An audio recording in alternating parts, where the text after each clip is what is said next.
Gloire à Dieu. Nous allons ici recevoir notre Père spirituel, celui-là même qui nous donne l'envie tous les jours de venir à l'église. Celui-là même qui me donne la force même de prier, Jésus-Christ de Nazareth. Celui-là même qui est notre enseignant, notre éducateur, notre protecteur. Celui-là même qui fléchit genoux pour nous. Celui-là même qui prie nuit et jour pour nous, pour notre vie. Nous allons ici acclamer le révérend prophète Dolski Jorès Yoro. Alléluia.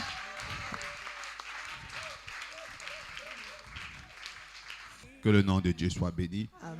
On peut s'asseoir royalement.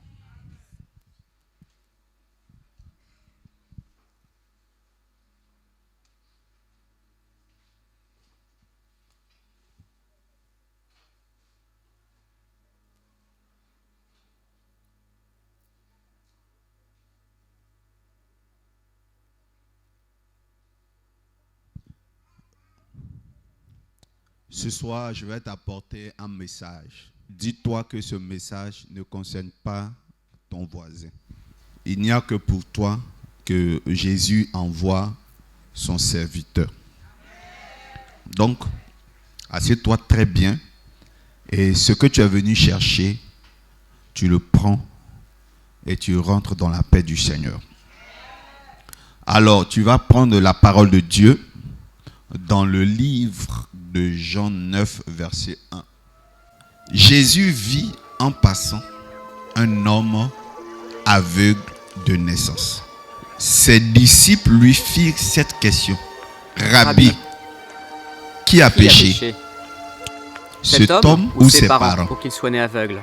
Ce n'est pas que lui ou ses parents aient péché, mais c'est afin que les œuvres de Dieu soient manifestées en lui. Il faut que je fasse, tandis qu'il est jour, les œuvres de celui qui m'a envoyé. La nuit vient, où personne ne peut travailler. Pendant que je suis dans le monde, je suis la lumière du monde. Après avoir dit cela, il cracha à terre et fit de la boue avec sa salive. Puis, il appliqua cette boue sur les yeux de l'aveugle. Il lui dit, va et lave-toi au réservoir de Siloé.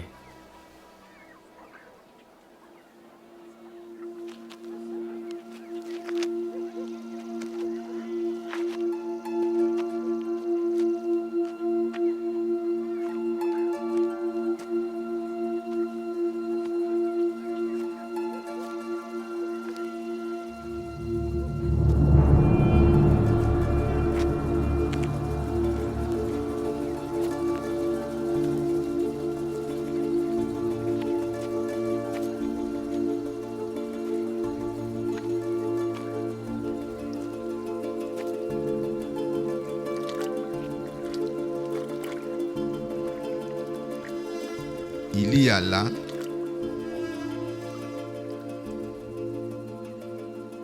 se lava et s'en retourna voyant clair. Ses voisins et ceux qui auparavant l'avaient connu comme un mendiant disaient, n'est-ce pas là celui qui se tenait assis et qui mendiait? Les uns disaient c'est lui, d'autres disaient non, mais il lui ressemble. Et lui-même disait, c'est moi. Quelqu'un dit avec moi, c'est moi. C'est moi. Nous aurons un programme dont le thème c'est moi. Répète encore, c'est moi. Bien, mais je ne vais même pas tarder. J'ai un message pour une personne en ce soir. J'ai un message pour quelqu'un en ce jour. C'est de ton histoire qu'il s'agit. Et j'ai dit qu'il ne s'agit pas de ton voisin. Donc, aujourd'hui, ne dis pas que le pasteur, le prophète a un message pour quelqu'un dans la salle. Non, il a un message pas pour quelqu'un, c'est pour toi. Dis pour moi. Vous savez, il y a une chose qui me plaît dans l'histoire de Christ. Jésus-Christ a fait beaucoup de miracles. Et chaque miracle avec quelque chose de particulier. Et chaque malade a eu son histoire. Dis avec moi, derrière chaque maladie se cache une histoire. Derrière chaque maladie se cache une histoire. Alors les disciples ont approché Jésus pour savoir l'histoire qui se cachait derrière la maladie de cet homme. Il y a une question qui se sont posées qui, moi, me bloque. C'est, je crois, au verset 32. Jamais on n'a entendu dire que quelqu'un ait ouvert les yeux d'un aveugle né. Ça dit que je ne sais pas si depuis Abraham jusqu'à ce jour, depuis Abraham jusqu'à ce jour il parle, mais il y a des personnes qui s'exclamaient pour dire jamais on n'a entendu dire, pas que ça n'a jamais été fait, mais jamais on n'a entendu dire que quelqu'un ait ouvert les yeux d'un aveugle né. Sûrement chez les Juifs, un enfant qui a grandi à 5 ans, il est tombé aveugle, on peut le guérir. Eux, leurs exorcistes guérissent ça. Quelqu'un qui a vécu sa vie, ils ont versé acide dans ses yeux, il ne voit plus. On peut le guérir. Il n'est pas né comme ça. Il a une conjonctivite, une cataracte. Mais quelqu'un qui est né, je comprends pourquoi au début il y a eu tant de questions. Parce que Jésus a fixé l'homme. Quand Jésus l'a fixé, même les hommes de Dieu se sont demandé, est-ce qu'il pourra le guérir? L'incrédulité a envahi les cœurs. Parce qu'on se dit que quelqu'un qui est né aveugle là, est maudit depuis sa naissance. Ça doit être un sorcier. Depuis le ventre de sa mère, Dieu a déjà donné son enfer. Dieu a déjà jugé cet enfant parce que ses parents ont dû faire quelque chose de méchant. Ses parents ont dû faire quelque chose qui a offensé Dieu. Et Jésus leur a dit, ce n'est pas parce qu'il a péché, ni ses parents. Mais je ne suis pas venu ici sur terre gratuitement. Donc, celui qui m'a envoyé a disposé certaines personnes qui, par leur situation, révéleront la puissance de Dieu. Amen. Il y a des gens qui souffrent. Mais en fait, Dieu permet qu'ils souffrent parce que Dieu veut utiliser leur situation pour convertir des âmes. Amen. Donc, arrêtez de juger. Ne cherchez pas l'origine ni la cause lointaine. Ce cas, je le guérirai. Alors, qu'est-ce que le Seigneur fait pour le guérir? Il crache à terre. Il prend la boue et il met sur les yeux du jeune. Yes. Je vais te donner une révélation ce soir. Parle, papa. Après le discours de Jésus, ce qu'il s'apprête à faire me choque. Vous vous souvenez, Bartimée, le fils de Timée, un mendiant, comme ce homme, a été guéri. Mais comment? Jésus passait par là. Et l'homme a crié. Jésus s'est arrêté. Et Jésus lui a demandé, que veux-tu que je fasse pour toi? Et le monsieur a dit, je veux voir. Ça veut dire que si le monsieur avait dit, je veux l'argent, Jésus allait faire. Mais autour de ce homme malade, Dieu crache à terre, il prend la boue. Je veux dire, la solution que Dieu veut t'apporter ne ressemblera pas peut-être à l'autre. Mais la fin, c'est la fin qui compte. Gloire à Jésus. Amen. Il y a certains qui sortent des problèmes facilement. Les gens les appellent pour leur demander qu'est-ce qu'on peut faire pour toi. Il y a des gens, qu'est-ce qu'ils sont chanceux. Les gens comme les Bartimée là, le jour où ils rencontrent le Seigneur, tout va vite pour eux. Les gens comme Bartimée, le jour qu'ils rencontrent Jésus, tout va rapidement demande pour eux. Que veux-tu que je fasse pour toi? Le Seigneur même se met au service du nouveau. Et Yes. le Seigneur Jésus devient son majordome. Le Seigneur Jésus devient son serviteur. Le Seigneur Jésus devient son boy. Un patron, qu'est-ce que je peux faire pour toi? C'est comme un bébé gâté, quoi. Tu la vois, elle vient d'arriver nouvellement à l'église. Mais tout ce qu'elle fait, ça prend. Tout ce qu'elle fait, ça mousse. Tout ce qu'elle fait, dimanche, elle rend témoignage. Tout avance vite. Amen. Mais il y a ceux qui sont dans la catégorie de l'aveugle-né. Ils ont placé leur tête pour que Jésus guérisse. Ils croyaient que Jésus allait faire comme pour Batimée, Tiatan, Pia, Crachat. Odeur. Poto. Ta situation, tu dois passer par l'humiliation. Amen. Pour toi, là, Dieu veut qu'on rie. Pour toi, là, Dieu veut qu'on se moque. Et puis pour toi, là même, le remède que Dieu te donne ressemble à combien? On dit, mais c'est qu'elle a fait ça. Moi, ma soeur, là, elle allait dans un camp de prière, on lui a donné juste 2 jours de jeûne. Pourquoi pour toi, là, on dit de faire comme ça, on dit de te tordre comme ça, on dit de faire tel rituel, on dit de faire telle cérémonie? Ouvrez les yeux. Jésus ne guérit pas tout le monde de la même manière. Toi, ta situation perdue dans la boue, parce qu'il a dit au début, c'est parce que je veux me glorifier. Amen. Je veux choquer les voisins. Derrière chaque maladie, il y a une histoire. Vous n'avez pas les mêmes histoires. Voilà pourquoi vous n'avez pas les mêmes méthodologies. Oui, papa. Derrière chaque maladie, il y a une histoire. Derrière chaque problème, il y a une histoire. Arrête de te culpabiliser. Ce n'est pas parce que Dieu te fait passer par la boue que tu as péché. Arrête de croire que tu es à la base de cette latente, de cette pseudo-humiliation que tu traverses. Tu n'es pas responsable. En fait, Dieu t'utilise comme un couturier qui utilise le mannequin qu'il expose au soleil avec les habits qu'il a cousus. En fait, Dieu t'utilise pour montrer aux gens qu'il est fort. Tu es le mannequin de Jésus. Amen. En fait, quand on dit qu'il est faiseur de miracles, il faut qu'il le prouve. Donc, il y a des gens qu'il a déjà préparés pour ça.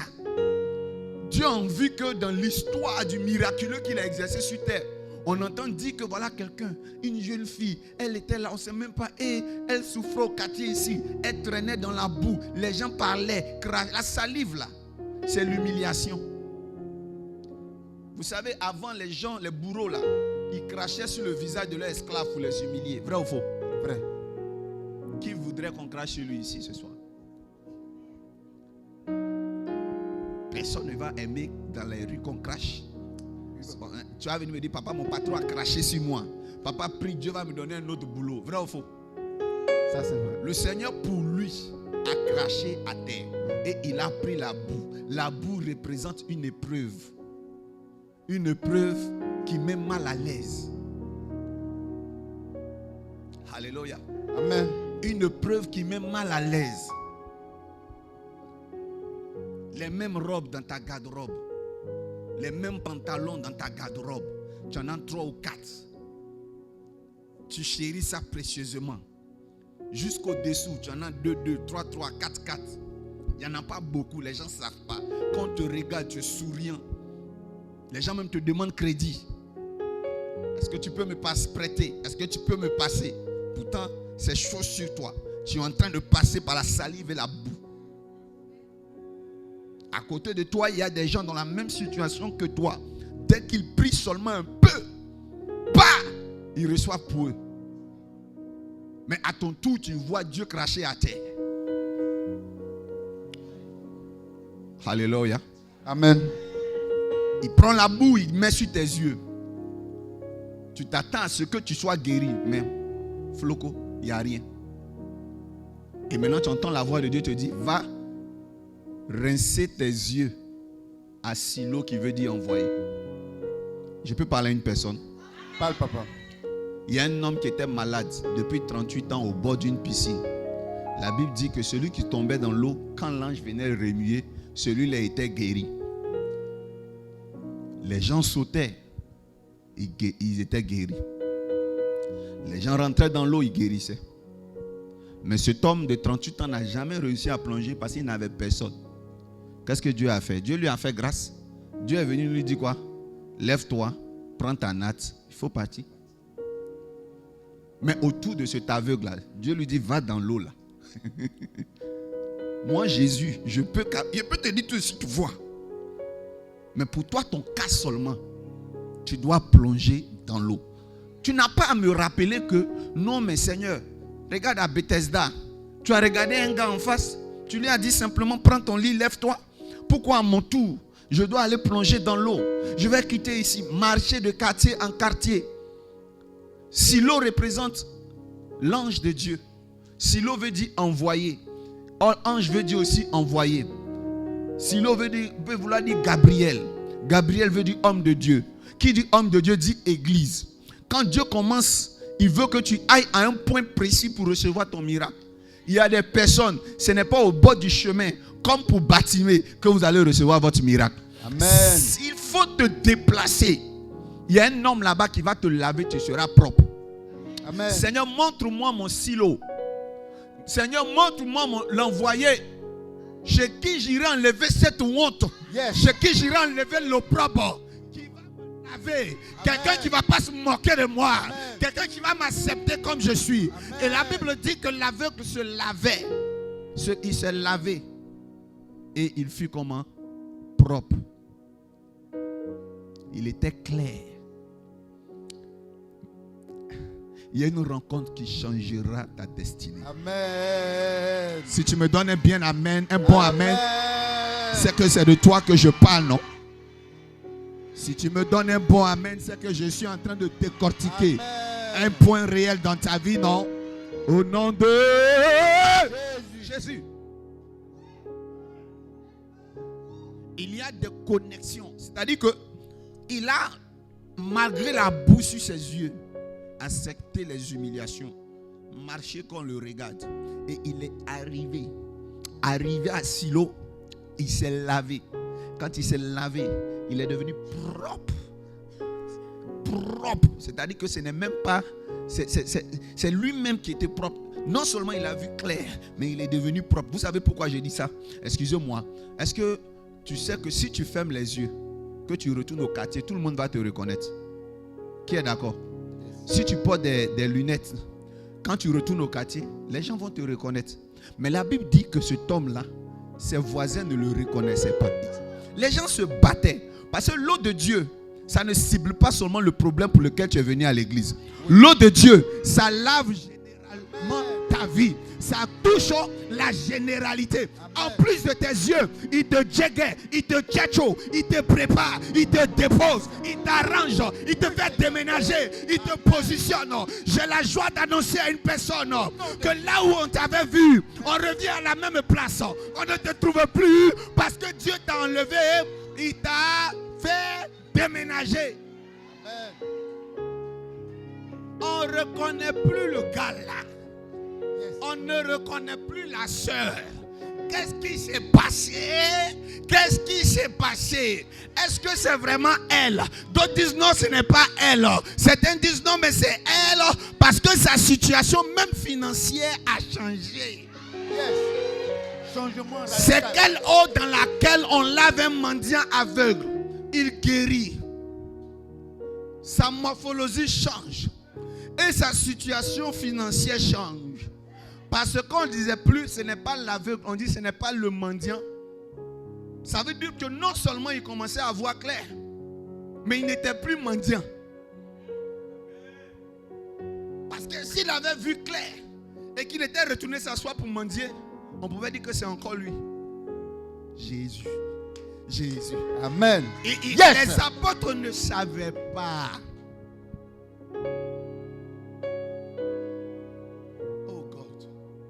Les apôtres ignoraient l'histoire fabuleuse qui allait toucher la vie de cet homme Yahweh.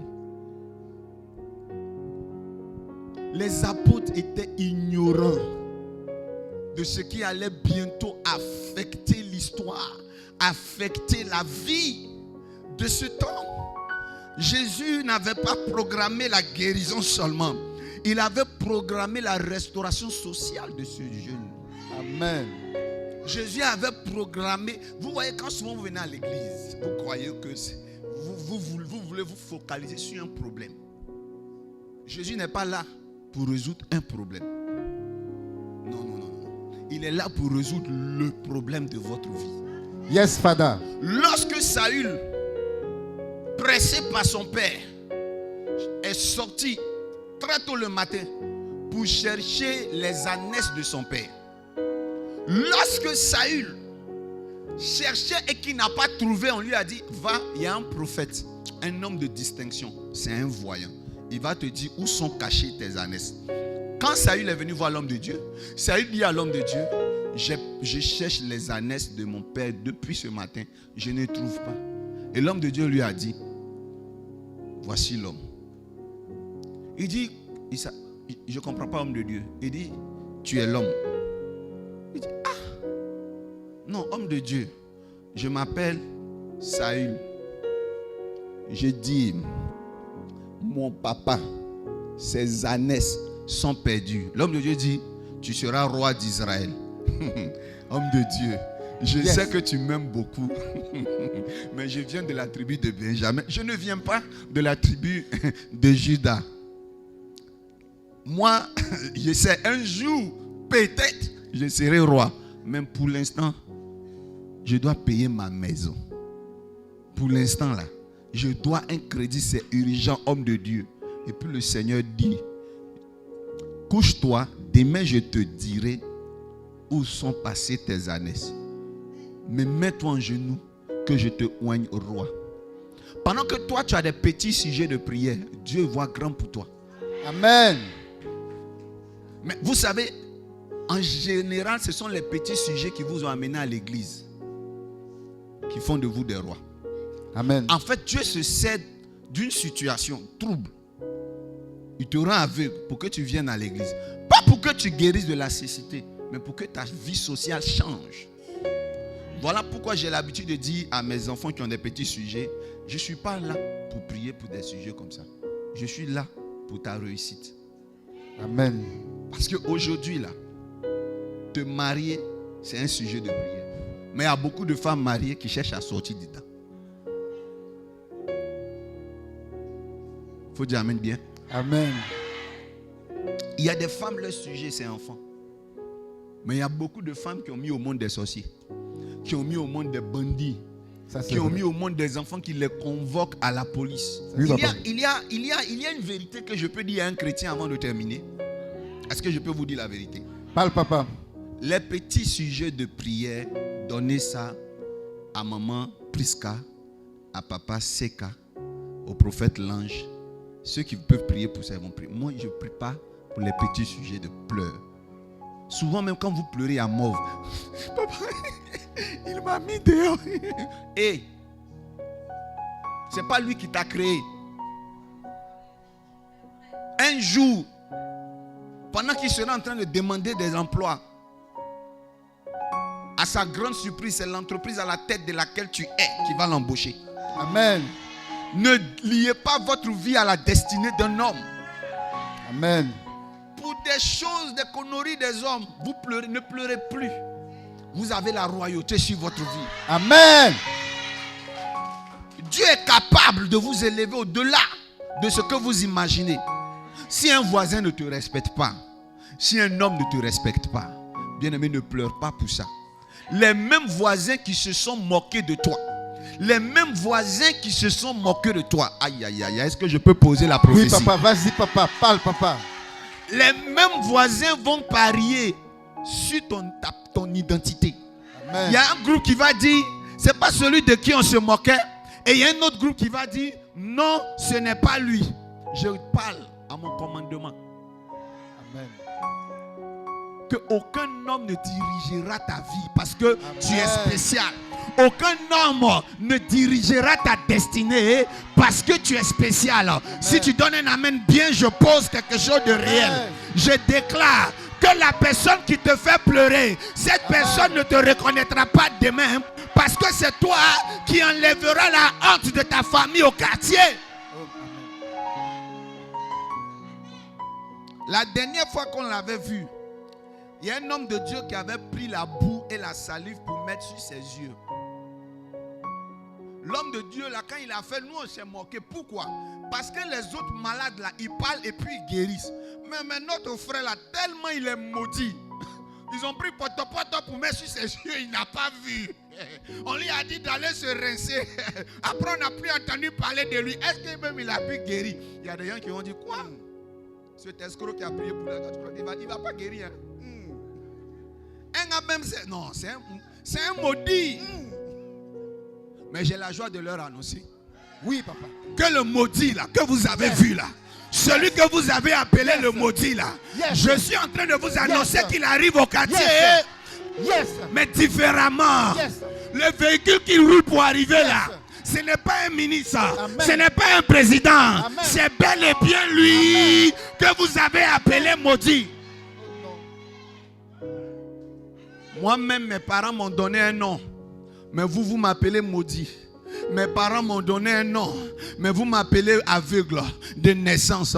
Mes parents m'ont donné un nom, mais vous m'appelez la prostituée, la jantra. Mes parents m'ont donné un nom, vous m'avez donné, oh c'est foutu pour lui. Mais j'ai la joie de vous annoncer que Dieu va ajouter un autre prénom à ma vie. Il va faire un autre extrait de naissance pour moi.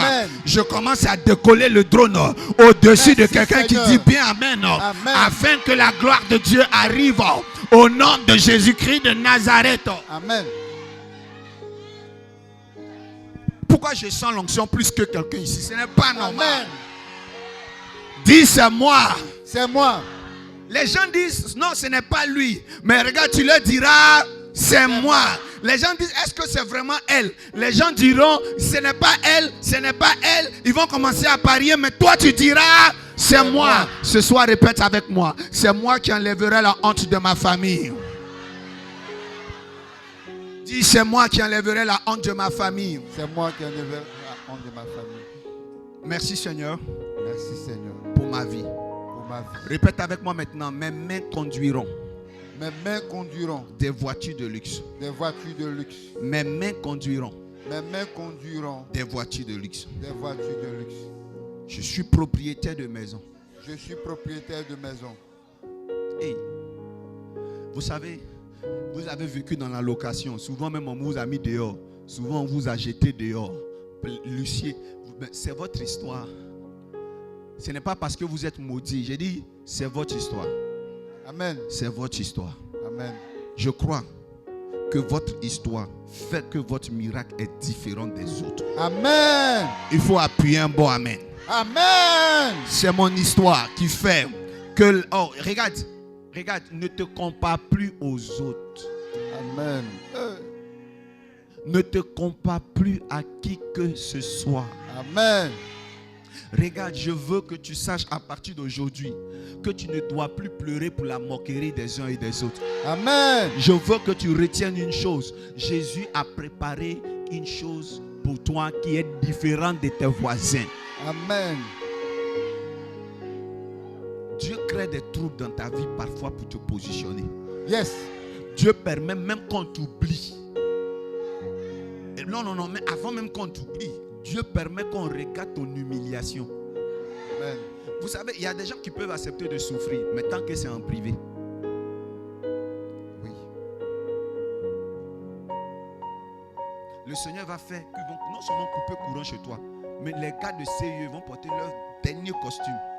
Ils vont faire fanfare pour enlever le compteur devant tous les voisins du quartier. En fait, ton histoire a besoin qu'on voit les péripéties marquantes de ta vie. Amen. Souvent même, le gars te bat, il te frappe, il t'humilie, il te jette dehors, à moitié nu. Il permet que les gens voient ça. Souvent, il permet même qu'on mette sur les réseaux sociaux. Voilà la honte de ton humiliation. Tu es là comme ça, en train de subir. Tu es sans domicile fixe. Des camarades à qui tu as rendu service aujourd'hui. Aujourd'hui, tu es là, tu es un frère, tu dois aller dormir un peu là-bas. Au bout de 2 semaines même déjà, tu dégoûtes tes tuteurs. Tu vas encore chez un autre tuteur. Au bout de 3 semaines, tout ça c'est ton histoire. Wow. Souvent ton éponge est ici. Tes habits sont là-bas. Ta brosse est ici. Tu es au milieu. Touriste dans un quartier. Amen. Mais laisse-moi te dire, tu seras propriétaire de maison. Yes, papa. Tu vas donner comme cadeau de mariage maison à tes enfants. Amen. C'est parce que ce n'est pas de toi que je parle, tu ne dis pas bien amen. Amen. Comme je sais que je suis en train de parler de moi, je dis amen bien fort. Amen. Si tu sais que c'est de toi que je parle, tu dis c'est moi. C'est moi. Aïe aïe aïe aïe aïe aïe aïe aïe aïe aïe aïe aïe aïe aïe. Wouh! Mal, papa. Ton histoire ne fait en sorte qu'elle ne ressemble à personne d'autre. Ton histoire doit être un best-seller. Il ne faudrait pas qu'on dise que tu as triché l'histoire de quelqu'un pour faire ton histoire. Regarde, laisse Dieu rendre ton histoire spéciale. Bartimée, Jésus-Christ a eu pitié. Jésus ne l'a même pas touché à distance même. Jésus avait déjà fait le miracle là. Il a touché doucement comme ça. Et on dit Bartimée a vu. Mais autour de l'autre, il doit prendre la boue, le salir. Pourquoi souvent Dieu fait ça? Moi à mon tour, regarde comment je dois. Pourquoi je dois souffrir comme ça? Écoute, parce que tu n'es pas Bartimée. Quand l'histoire commence pour Bartimée, la Bible dit que Bartimée, fils de Timée, lui au moins on a dit son nom. Mais quand on commence pour l'aveugle là, il n'a pas de nom. Quand tu n'es pas important, on ne dit pas ton nom. On ne connaît même pas le nom de tes parents. Le jour où tu réussis, c'est là où on découvre que ton papa s'appelle Ouan. C'est ce jour-là on sait que ton papa, il s'appelle Conan. C'est ce jour-là qu'on dit ton papa s'appelle Kazadi. Parce que, écoute-moi bien, c'est quelqu'un qui rehausse le nom de toute une famille. Et cette personne-là est probablement toi. Et ça va être vraiment toi si tu dis Amen bien fort. Amen. Sincèrement, je prêche sans savoir de qui je parle. Mais c'est en fonction de ton cri que je saurai que c'est de toi que je parle. Je ne sais même pas. Je suis venu prêcher à une seule personne. Si c'est toi qui cries plus fort, c'est que c'est pour toi que je suis venu prêcher. J'ai la joie, j'ai l'honneur, mesdames et messieurs, d'annoncer à une femme, d'annoncer à une personne que Dieu parle de toi. Amen. Il y a des gens qui croient qu'ils sont décisionnaires sur ta vie. Il y a des gens qui pensent qu'ils peuvent diriger ta vie. Hey, comme je n'aime pas tel, tu ne dois pas marcher avec cette personne. Ils veulent contrôler ta vie. Surtout quand tu leur montres que tu les aimes. C'est quoi ça? Ils commencent à te prendre pour ça, faire rien. Ils ont le sentiment que sans toi, tu ne peux rien. Quand tu leur demandes l'argent, regarde avec quel dédain ils te donnent. Ou bien avant de te donner, ils vont murmurer, bavarder. Toi là même vraiment, il faut faire, tu vas commencer à travailler. Il faut faire, tu vas chercher du travail, tu es trop paresseux. Écoute-moi bien, ce n'est pas parce que je suis paresseux que je suis là. C'est parce que depuis je ne gagne pas. C'est ça, si tu peux voir le nombre d'SMS, de demandes d'aide que je fais. Si tu peux voir comment je cogite. Si seulement on savait à quel numéro de porte on pouvait aller taper pour chercher du travail. Si tu croyais qu'avoir du travail c'est faire du porte à porte, je cherche du travail. Non, c'est déposer le dossier et puis tu attends qu'on t'appelle. On n'attend pas qu'on nous appelle en marchant dans les rues. Attendre là, on est obligé d'être quelque part. Parce que quand tu as semé, tu ne viens pas chaque jour dans ton champ pour voir si ça pousse. Tu attends la meilleure pluie. Non, non, non, ne te moque pas de moi. J'attends juste qu'il pleut. Est-ce que je peux te dire que lorsqu'il pleut, tout le monde est obligé de s'abriter sous le même hangar? Ministre, pauvre, docteur, servante. On est tous sous le même hangar, on attend que la pluie cesse. C'est quand la pluie va cesser qu'on saura l'étoile de chacun. Yes. Donc ce n'est pas parce que nous sommes sous le même hangar que tu vas me traiter comme ça.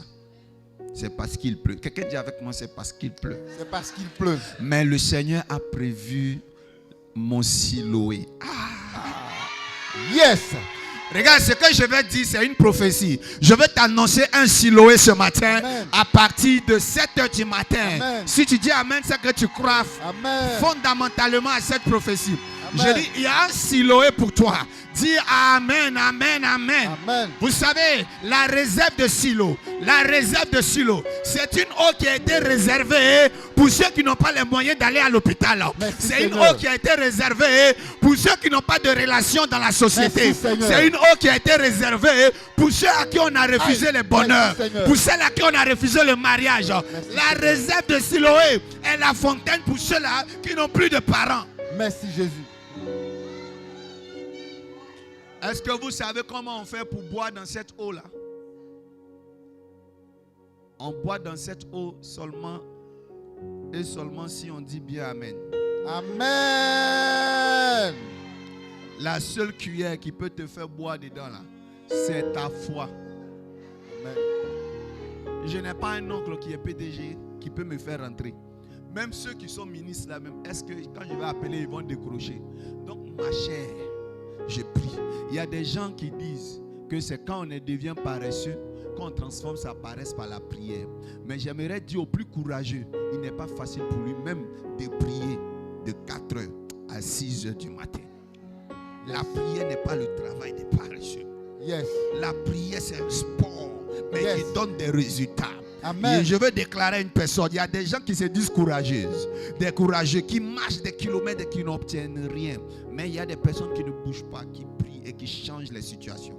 Oui. Les grands de ce monde ne sont pas ceux que vous voyez à la télévision. Ce n'est plus eux. Les grands de ce monde sont ceux qui prient.